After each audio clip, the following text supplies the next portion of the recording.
ألف الصلاة والسلام عليك يا حبيب الله محمد.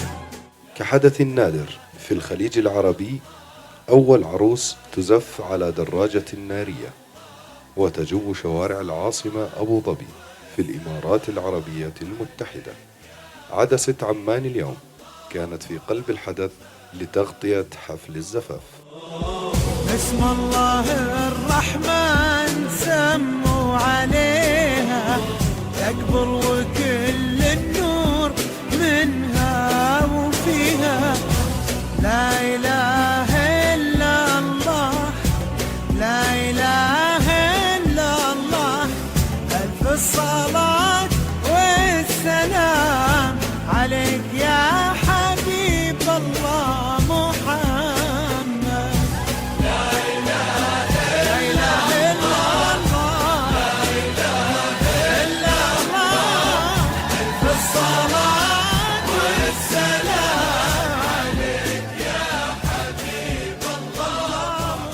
ألف الصلاة والسلام عليك يا حبيب الله محمد. نادية حسين. أنا بايكر، صار لي أسوق دراجة تقريبا 4 سنوات. أسوق دراجة سبوستر 48. جتني فكرة إني أنا أسوي عرسي بالبايك ومسيرة بالبايك ويكون عرس بايكر، تغيير للعادة الروتينية. فجتني الفكرة من تقريبا من شهر ونص قبل العرس.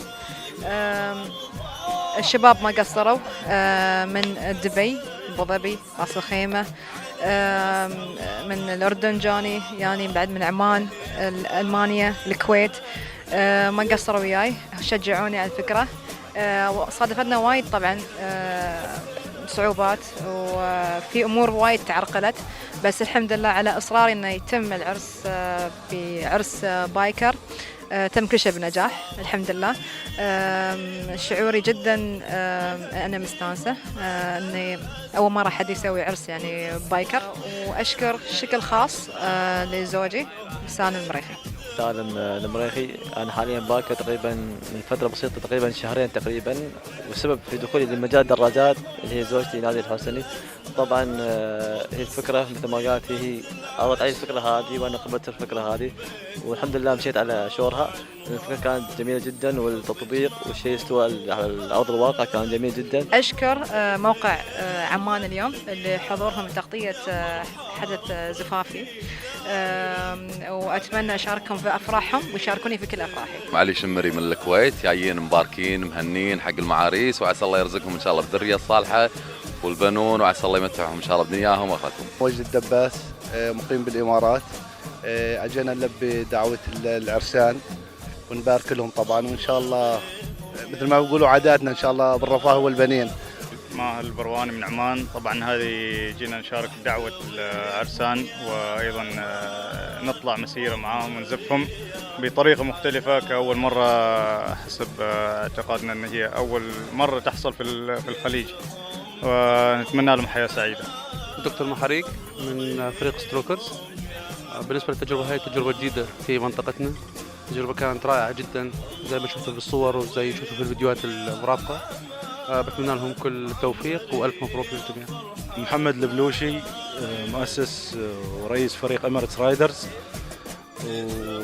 واليوم شرفنا أن نحضر عرس الإخوان، أن نحن كلنا كأصحاب دراجات كعائلة واحدة، وشيء فكرة جديدة يعني في الإمارات، يعني كأول عرس. يعني ناصر تغي من الكاستم شو، معرض كاستم شو الإمارات. طبعا كفكرة شباب مسوينها كعرس بايكرية، تواز نايس. طبعا أنا شفتها قبل في أوروبا، أول مرة أشوفها في الخليج عامة، وما شاء الله الحضور كان روعة، وفي ناس جايين من الكويت ومن الأردن ومن عمان والسعودية، فشيء صراحة يشرف صراحة. جابر الصايغ، الكل يعرفني بالنيك نيم جابس. ومبروكين، وإن شاء الله أتمنى كل بايكرية صغار يجيبون.